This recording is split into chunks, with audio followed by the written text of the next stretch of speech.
far it's like 80 degrees. The air feels really good. We have Harper doing some doll stuff. Show me your puppy. I like that puppy. What's puppy's name? Cookie dough. Cookie dough. Oh, I love Cookie dough. She named it in honor of my favorite snack. Anyway, obviously the toy. She's dressing her dolls. Izzy's up front coloring something. Let me say hi. There she is. My mom's driving the car, and I'm just sitting back here.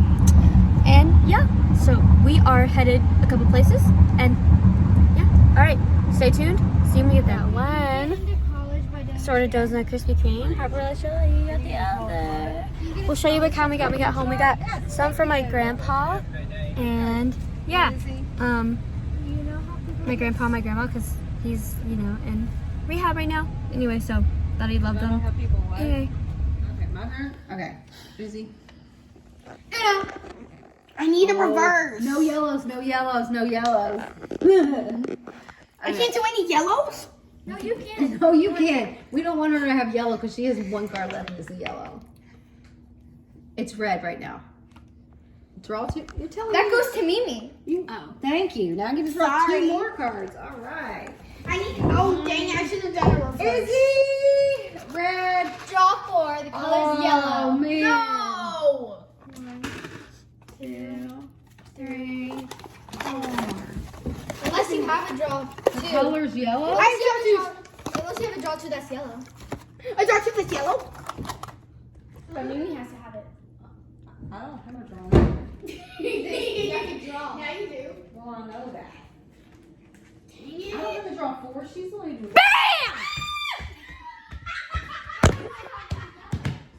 Right. See if you don't take it a yellow. No, you can draw 2 yellow. I know that.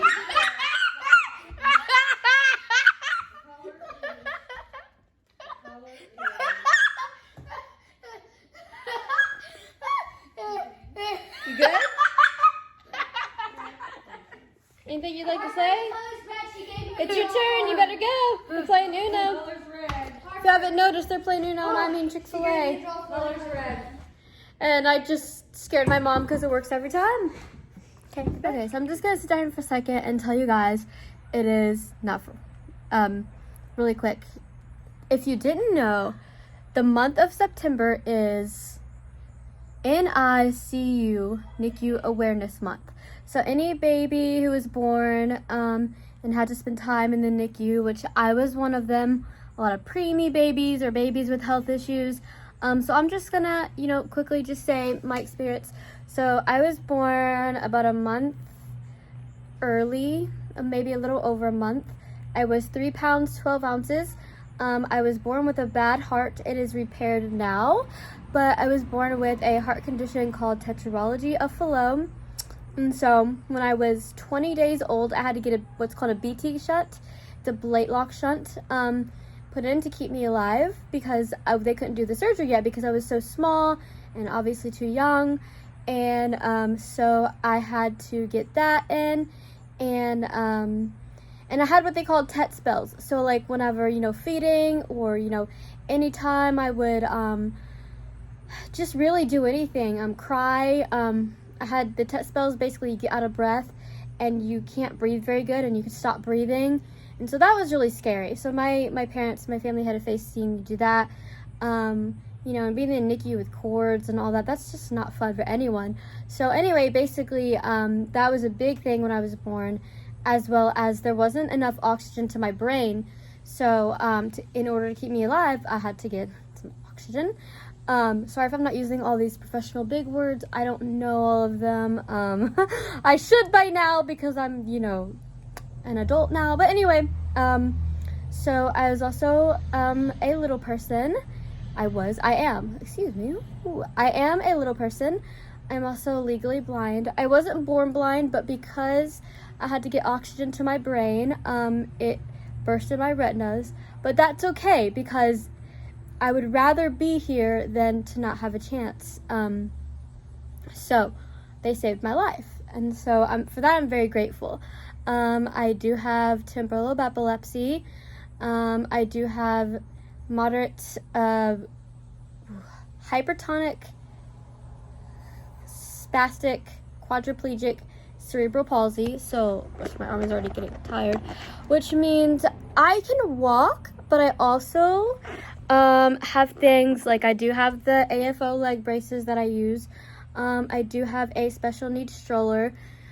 I do have a wheelchair to highlight, but you know, everyone that pushes me says that the stroller is a lot easier because we have the special needs special tomato jogger stroller, and it has features on it that my wheelchair doesn't have, and so the orthopedic doctor thought it'd be really good for my back.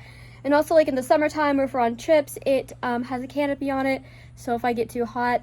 I also have Raynaud's disease, so I'm anemic, so sometimes I get really, really cold, and then I have to put on extra layers, and then I sweat it out, and then I can actually wear something normal in the summertime. But it is something that I struggle with because I don't, you know, it's just, I have a hard time sweating, but when I do, it's just like, woo. Anyway, so that, and I am hearing impaired, so I do wear a hearing aid. I can wear two if I want, but really I just need one in my left ear because my left ear is worse, so I can't really, I can't function without my left hearing aid on a day-to-day basis. And so that, I also have hypercaplexia. The neurologist found that out. So I see a pediatric neurologist, and I just want to say thank you to all my doctors. You guys, I have doctors that watch my videos. Like, they literally are like, oh, are you this millionaire YouTuber? Like, literally my retina specialist asked me that, and I'm just like, that's funny.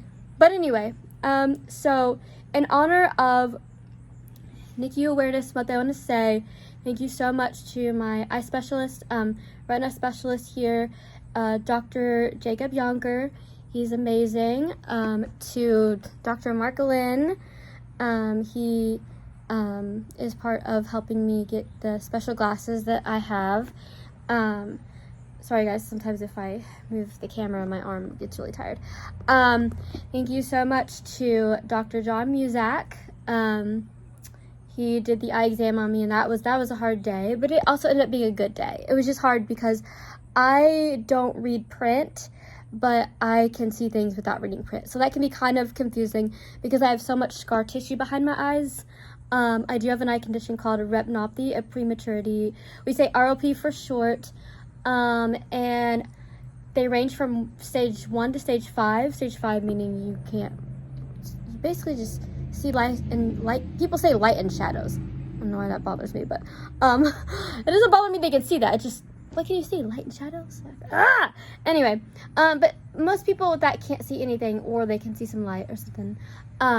But complete blindness, and it means your retinas are fully detached.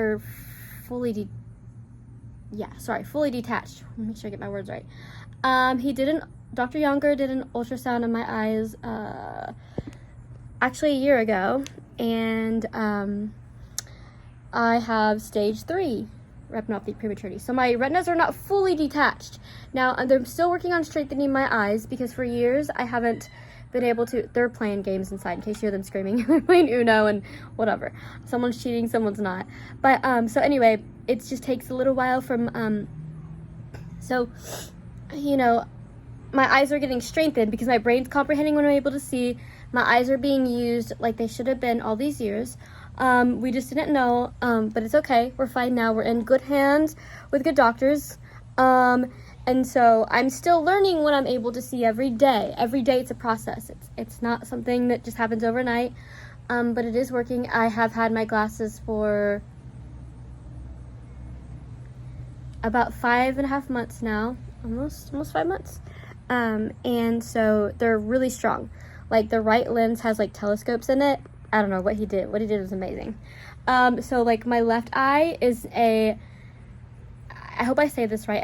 My left eye is a -7.5. My right eye is a -13. I don't know if there's a point before that. You guys, I don't know. I know numbers, and I'm just learning this stuff. I'm literally just learning this stuff. So it's all new to me, but it's amazing because I've been able to see so many things this summer that I've never been able to actually see the beauty of. And so for me, what I can gain is amazing. And it's not anything where I woke up one day and was like, I need to see.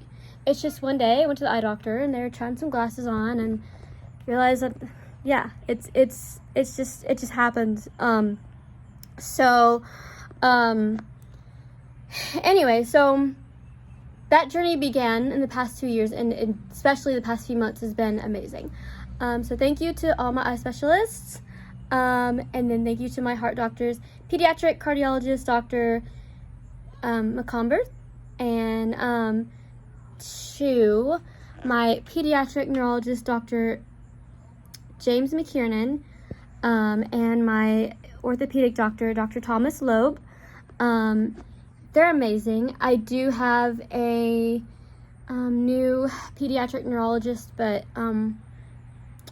I didn't film any of that. You guys, I don't film unless we've, my doctors have had me for years, so they know I film.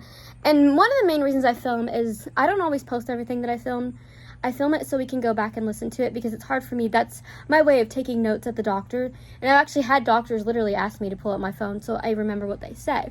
So, and I don't always post what they film, I don't always post what I film, because I just don't think that needs to happen. But sometimes I will post little things if they're like, hey, yeah, go post me. Like, I literally had the guy from, I go to this place called Fisher's for my braces, and he was like, hey, can you start YouTubing? I was like, what? So yeah, he wanted to actually be filmed, and we showed them making my leg braces. Obviously not on this channel. I'm sorry, if it happens again, I will film it, because they actually asked me to film. So it's not like, I walk in and I'm like, I'm going to film this to post it. So just know that everything does it have anything to do with this? It kind of does. Everything I film, I don't post. But what I do post has been approved. So that's okay with me. Anyway, so thank you so much to those doctors. I have a new doctor, neurologist, because Dr. McKiernan retired. Miss him so much. He has seen me at my worst, at my best. And it's really hard when you get a new doctor. So, we're just still getting used to each other, and I know it's hard probably being that doctor trying to like replace someone who's irreplaceable, because you can't really replace is not the right word, but it's just a process. So I'm gonna leave it at that. But thankfully we're still in contact with Dr. McKiernan, and so that's comforting to know.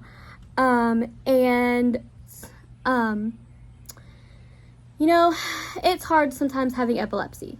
I have temporal lobe epilepsy, and baby seizures. So I've literally had every type of seizure there is. I have had, most of my seizures are focal partial seizures, but they can turn into generalized ones if they're not careful. Most of them last a couple minutes, and they make me really, really drowsy and really tired. But I did have a seizure last night, and that was kind of, I was downstairs and we were doing some art projects, and blinking lights or really bright lights can cause seizures to happen. Sometimes you just don't think, you guys. We're just having fun in the moment, and I can't, my life is so, it can be hard sometimes because you don't want to limit yourself. So it's not like, I don't think all the time, oh my gosh, this is gonna, no, okay, back up. If someone has a fever, someone's sick, I'm gonna say, I probably cannot be around you until you're well. Obviously, if someone has a fever, anyone doesn't want to be around them. But with me, with my epilepsy, any irritation to the body can cause a seizure to happen. So I've broken several fevers with a seizure, and I still do that today. So it's not something I've grown out of. So it's just hard because new doctors don't always understand things. But I still want to appreciate them because I know they don't have an easy job. And so I think, I know I'm in good hands. I know that I'm in good hands with a new neurologist. It's just, we have to get to know each other because we just transitioned to a huge gap. And so that's never easy. And so I just want to be sensitive to that and know that, in the moments I get a little upset, and it's okay, just, process it. Anyway, but so, yeah. And then Dr. Thomas Loeb is my, what are you? My orthopedic doctor. He diagnosed my little person syndrome and my cerebral palsy. And so, yeah, I do have the leg braces, the stroller, the walker. I have a little K walker. It's little, with the seat on it. and I do have the braces, and anything else I can't think of, I'm sorry. But he has been amazing. I've been under his care for years, and he cares about me outside of my condition. Like, obviously he checks my reflexes. He makes sure one of my big things is my back, because of a double whammy here. My back hurts a lot, and so he double checks that. He checks that and makes sure everything's going good. But I do use step stools and all that kind of jazz. Anyway, so this has been long enough, but thank you to all the doctors out there and nurses and people who take care of people like me. So that's my story, and peace.